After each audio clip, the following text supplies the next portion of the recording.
খেলাটা কেমন বলো তো? খেলাটা হলো আমরা বেলুনটা নিয়ে আমি আর এজন্য খেললাম, সেটা হাত ছিল এই হাত এরকম ভাবে ধরতে হবে দুজনা, আর এরকম ভাবে খেলতে হবে, মানে বেলুনটা যেন নিচেই না পড়ে যায়, বুঝলো তো? আর নিচে যেন না পড়ে যায়, হাত যেন না যায়, যে হাত ছেড়ে দেবে সে বাদ আউট হয়ে যাবে, বেলুন নিচে পড়ে গেলে আউট হবে, ঠিক আছে?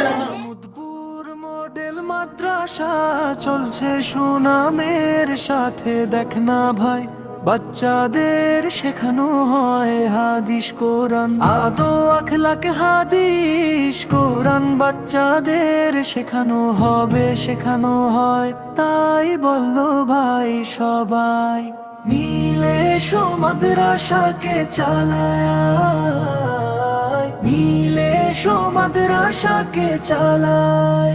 এই সহযোগী আছেন মাসুম বিল্লাহ হুজুর, আর আছে মুক্তিময় নূর সাহেব হুজুর, বাচ্চাদের নিয়ে খুবই মেহনত করে সব।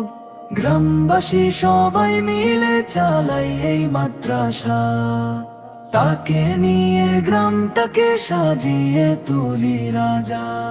কে আগে রেখে গ্রামটাকে সাজিয়ে তুলি এসো ভাই, সবাই সবাই মিলে এই মাদ্রাসায় শিখানো হয় আরো মায়েদের, শেখানো হয় কি ফোন পরিচালনায়। অলো ইন্ডিয়া সুন্নাত আল জামাত, চলো ভাই একসাথে এই মাদ্রাসাটাকে চালাই, জান্নাতের জান্নাতের হোক ঠিকানা। এসো এসো মামুদপুরবাসী এসো, মাইশো ভাই সবাই মিলে এই মাদ্রাসায়, মিলে মাদ্রাসাকে চালায়, ইলে মাদ্রাসাকে চালায়। আল্লাহু আল্লাহু